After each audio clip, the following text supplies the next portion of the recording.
Good evening, everyone. Bedside Horror Tales. Welcome to the Supernatural Radio Show. Bedside Horror Tales. The story I am telling today, Bedside Horror Tales, is scary. Bedside Horror Tales, but it also looks a bit sad. Bedside Horror Tales. And why is that? Bedside Horror Tales. Because this episode, Bedside Horror Tales, isn't it called a consecrated copper coin? Bedside Horror Tales. This copper coin, Bedside Horror Tales, was given to him by his high school girlfriend, Bedside Horror Tales.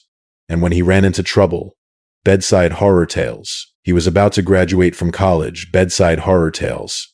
The thing is, this couple didn't end up together. They broke up after high school graduation. Bedside Horror Tales. Afterward, the copper coin his girlfriend gave him, he kept it on him. Bedside Horror Tales. But what he didn't expect, Bedside Horror Tales, was that he originally wanted to keep it as a memento. When his girlfriend gave it to him back then, Bedside Horror Tales, she told him, Bedside Horror Tales, this isn't an ordinary thing. Bedside Horror Tales, my great uncle on my mother's side consecrated it. Bedside Horror Tales, my great uncle. Bedside Horror Tales was in their hometown. Bedside Horror Tales, a famous master. Bedside Horror Tales. Since our friend, Bedside Horror Tales, didn't care about this stuff when he was young. Bedside Horror Tales, he said he didn't listen to what his girlfriend said. Bedside Horror Tales. And I didn't take it seriously. Bedside Horror Tales, so I just kept it on me. Bedside Horror Tales. Later, after they broke up, Bedside Horror Tales, he missed his girlfriend a lot. Bedside Horror Tales, because they went to different cities for college. Bedside Horror Tales, they didn't go to school together. Bedside Horror Tales, so he would often look at the coin and think of her. Bedside Horror Tales, he would always touch this coin. Bedside Horror Tales, every time he saw this coin, Bedside Horror Tales, he would think of his high school first love. Bedside Horror Tales. So this thing is quite sad. Bedside Horror Tales, but this coin saved him from disaster. So I asked him, Bedside Horror Tales, if he ever went to find his girlfriend again. Bedside Tales. I said, bro. Bedside Horror Tales, I think you two are meant to be. Bedside Horror Tales. At least she helped you avoid a disaster. Bedside Horror Tales. No. Because this coin saved him. Bedside Horror Tales. So I thought they should be together. It's a shame they never ended up together. Bedside Tales. And he said they don't even talk anymore. Bedside Horror Tales. So I think that's a real shame. Bedside Horror Tales. But this is just casual talk.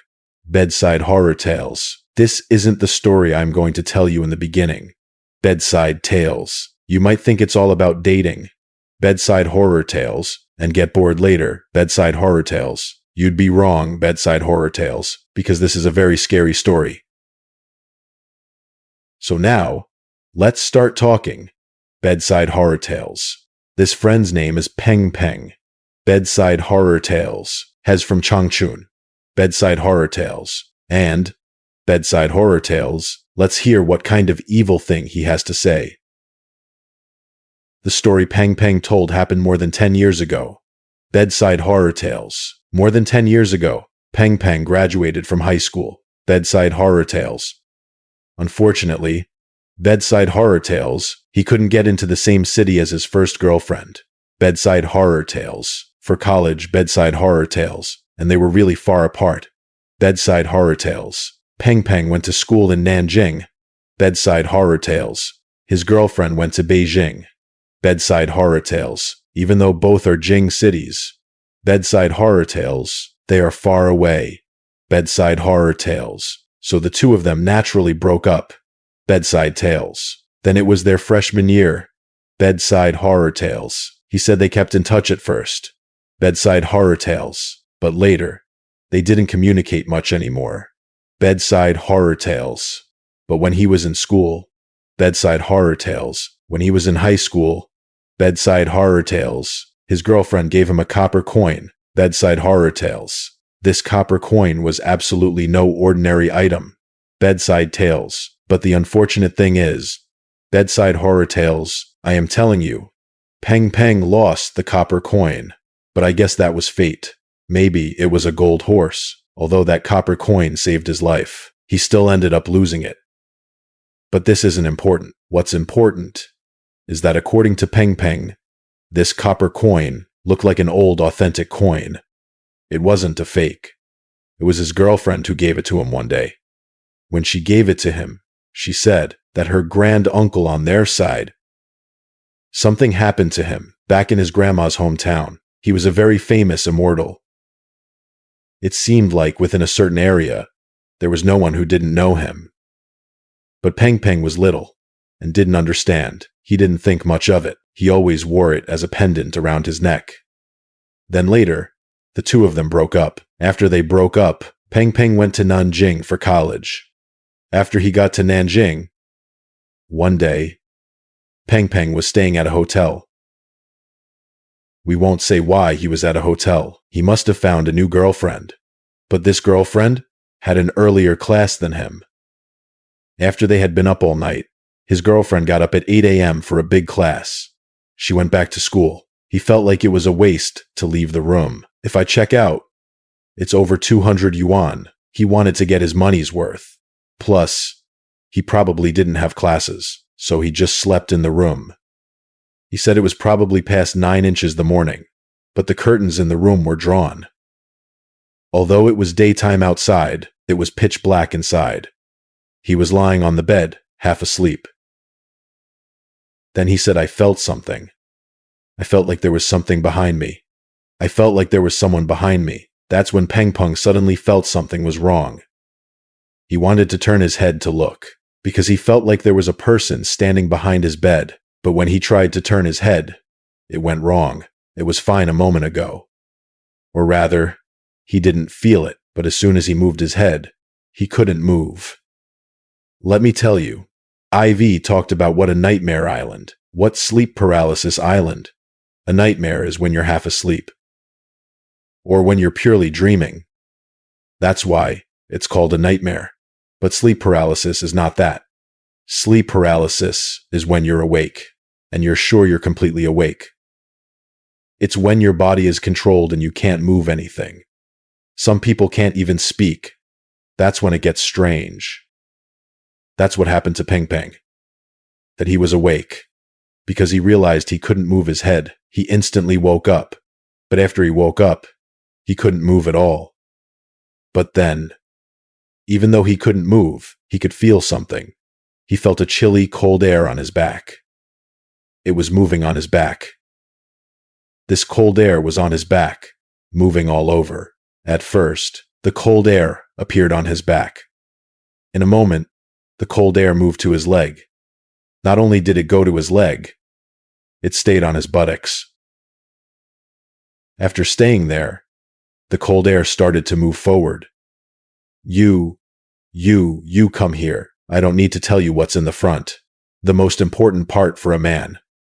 When a person is attacked in this area, the girls certainly don't understand, but guys do. That subconscious reaction, no one can control it. His eyes popped open. He used his hand to cover his private parts. That is, his manhood. Then he immediately sat up from the bed.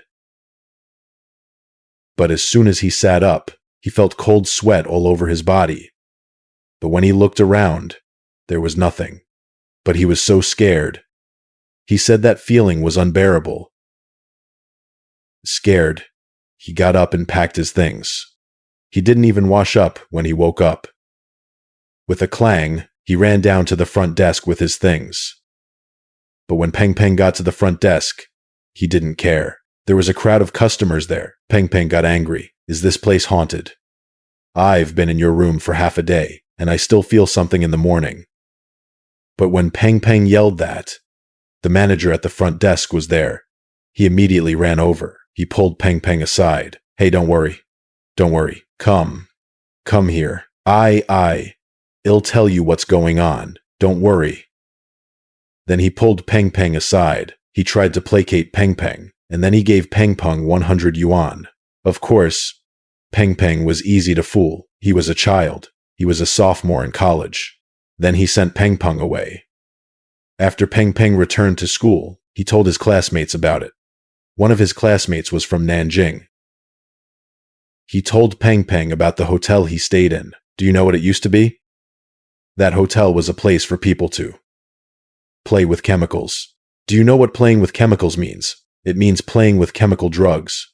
Later, the previous boss was arrested, even though he didn't organize this. The harmful chemical stuff. But he allowed it. Right? He knew these people were going there to do that. He didn't care. Then this hotel was taken over by another boss. The new boss reopened it. But as for this boss, do you know how he was discovered and arrested? Because 2 to 3 people died there. At first, 2 or 3 people, maybe the police turned a blind eye. He might have some connections, so they didn't bother the boss. But then things kept happening. And then, at that time, the director of the district police got angry. The director demanded that he be dealt with. Of course, the owner wasn't sentenced, but he wasn't allowed to keep the hotel. Later, for a very low price, it was given to a chain hotel and turned into a chain hotel. After it was changed into a chain hotel, many people stayed there. Locals in Nanjing nearby all know that this hotel is haunted. I am telling you, Peng Peng was so upset after hearing it. No major violent incidents happened. And many classmates even joked about it. They said, "You ran into a female ghost. If it was me, it'd just lie there without moving." Peng Peng thought, "You're so lustful, you're shameless. You weren't there in that situation. I would just lie there without moving. They would just grab my thing and pull it off." Peng Peng was completely relaxed then, right? You can tell by the way he talks.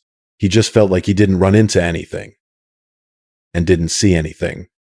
Plus, a bunch of classmates were with him. It was also daytime, so he wasn't scared to the point of being paralyzed. But when it was time for lunch, in the time before lunch, maybe about 2 hours, he ran back to school around 9:30 a.m. He probably didn't feel anything, no discomfort in his neck. But once he started eating, it got bad. The fear he had earlier was gone. Maybe his adrenaline was up, making his body numb. All of these are possible. But once that feeling passed, he was eating, and his chest felt itchy. It was itchy for a long time, and he didn't know why. He felt it and wondered what was wrong. Was he allergic to the copper coin? He was wearing the copper coin on his neck. Then he looked for it. He borrowed a mirror from a girl next to him. He looked in the mirror, but before he could see, the girl next to him shouted, "Ah, what's on your neck? How did that copper coin turn your neck purple?" Then he panicked and started looking in the mirror. He looked and saw on his chest. Oh my gosh. It looked like someone was desperately using all their strength to press the copper coin on him. The copper coin was embedded in his skin. But it didn't break the skin. However, after the strong pressure, the skin had a dark, purplish-black copper coin print. That mark was so clear, and the purple color was very deep. It wasn't just a faint redness. Oh my God, the fast heartbeat came back. He instantly felt a chill down his spine, and then there was the lingering effect of the incident at the hotel. It instantly rushed to his head. He said he wasn't scared at first, but when he saw the coin, he panicked. After panicking, he really cowered. Do you know how Peng Peng handled it? He actually took time off and went back to Changchun by car. He went back to Changchun to find his parents, and his parents took him to a spiritualist. How do you know what the spiritualist said? You kids are so careless. That's not a hotel you can just stay at. Let me tell you something. You're just lucky. You ran into something powerful. If you hadn't had this copper coin on you, you would have been done for, kid. Who gave you this copper coin? This thing has been blessed. This is no joke. And look, there are words carved on this coin. I know these words. This is something from the WH family. You're a really lucky kid. Where did you get this thing? This is from a major clan. As a result, when he heard that, he told the person, my high school girlfriend gave this to me. The person then said, oh my God. He immediately told him, why didn't you keep dating that girl? That girl is a pure soul. Her family has a deep connection to this, but he also didn't know how to explain it to her. Then, he told him, stop booking hotel rooms, especially for the next 100 days or so. Even though you have this coin to protect you, you're still in trouble. To put it more bluntly, the 3 yang fires on your body now only have 1 left at most. He said if you are particularly particular after the sun sets at 4:30 p.m. with your condition, you shouldn't go out. He believed it a lot at the time, but his school was in a hurry, and he went back to Nanjing after a few days. But after he got back to Nanjing, he was only well behaved for about 20 days. Then he went wild again. Although he didn't dare to go to hotels, he went out with his friends. But this matter isn't that simple. In the following days, he said, it was probably for 3 to 4 consecutive months. I am not exaggerating. I saw 4 to 5 people die, and there was no way to avoid it. For example, I am going to the store across from my school. Can't I even buy something? Do I have to go to? When I was just crossing the street, a car hit and killed someone next to me. Although it wasn't his classmate, but it was someone from the school entrance. And he said he just watched this person lie on the ground, twitching. Soon after, he coughed up blood and died. Do you know how terrifying that is? Something like this happened to him 4 or 5 times within 3 months. He saw someone jump from a building and fall to their death. They died right next to him. Then he said, I was convinced after that. I now know what it means to have low luck. But I think he's still very lucky. He only saw other people die, not himself. But some friends might have questions. Isn't he a jinx now? Is that what he is?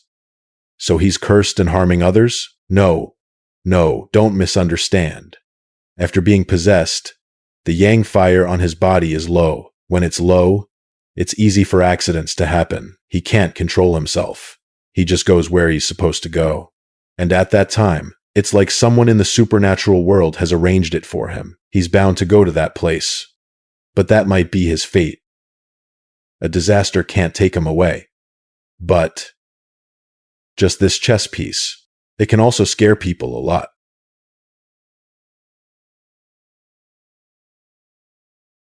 We have to finish this episode today quickly, because it's a family matter. Family matters are not easy to talk about, but it's indeed horrifying and scary.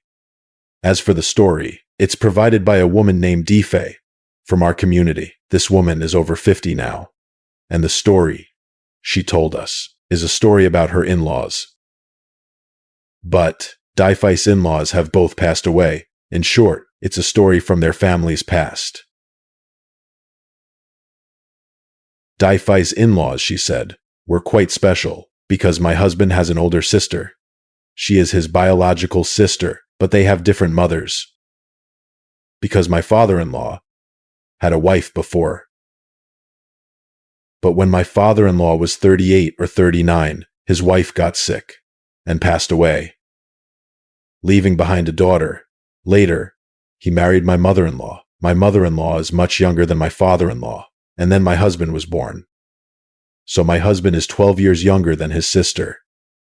He's much younger. And these things, many families have these kinds of things. It's not that new of a thing. It must have been very hurtful to the family.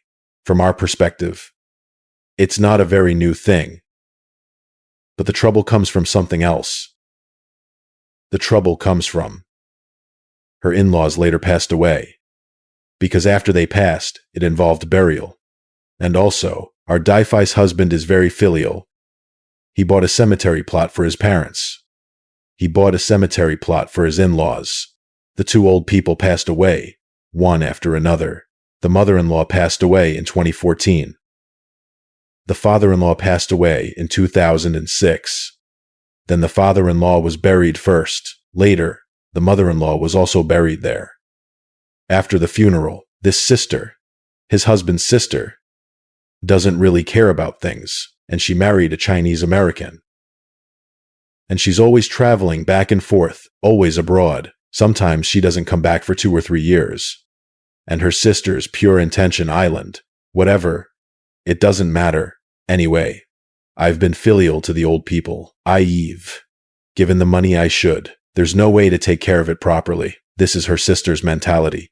So she left everything to her younger brother, who is our Dai-Fai's husband. But when she left it to him, what problem arose? Her husband doesn't know about his stepmother, who was his dad's first wife. He doesn't know she was his dad's second wife. He only recognizes his mother, so he buried his mother and father together. There's nothing wrong with what the child did, right? But after the joint burial, about 4 or 5 months after her mother-in-law passed away, her husband suddenly got a fever for no reason. But who would have thought about these things? No one would have. No one would have. She thought her husband had a strange illness. So she took him everywhere to see doctors. Her husband was also a boss. His business was quite big. That illness delayed a lot of his business. It delayed a lot of things. But no matter what they did, he couldn't get better. After about half a year of this, finally, someone reminded her husband, could this have something to do with your mother's death? In China, there's a saying that when an elder dies, their children shouldn't get pregnant. Some say for a year, some say for 3 years. And did you choose the right location for the burial? Or could there be some feng shui issues? This person was her husband's friend. After he brought it up, her husband didn't believe in it before, but he was out of options. He had no choice but to believe. So he went to see a fortune teller. But the person he saw definitely didn't know him. And he wasn't from Beijing either. Oh, right. I forgot to tell you. They're from Beijing. They went all the way to Mount Wutai to see him. The person who read their fortune knew nothing about the husband. There wasn't even a middleman. Sometimes middlemen will share info for money. To make the fortune teller seem very godly, they had no middleman at all. They had no middleman at all. But before that, it seems her husband had burned incense at Mount Wutai before. He just knew of that place, so they went there to see him. And when they went, it really was destiny. When they got there, they met a really good fortune teller. This person wasn't from a temple. He wasn't from a temple at all. He was just a fortune teller down below. He was an old man, and not from the area. He had a Henan accent. And he charged very little. Do you know how much he charged? He charged 50 yuan. Her husband asked the old man, so what's wrong with me? I keep having a fever. It's only gotten a little better these past 2 days. I used to weigh over 170 pounds. Now, I only weigh 130 or 140 pounds. I think I am going to die. But the old man looked at this man. He looked at her husband. He looked him up and down for less than 20 seconds. Then the old man pulled his wife to the side. He pulled our sister-in-law to the side. And what did he say to her? I can't handle this.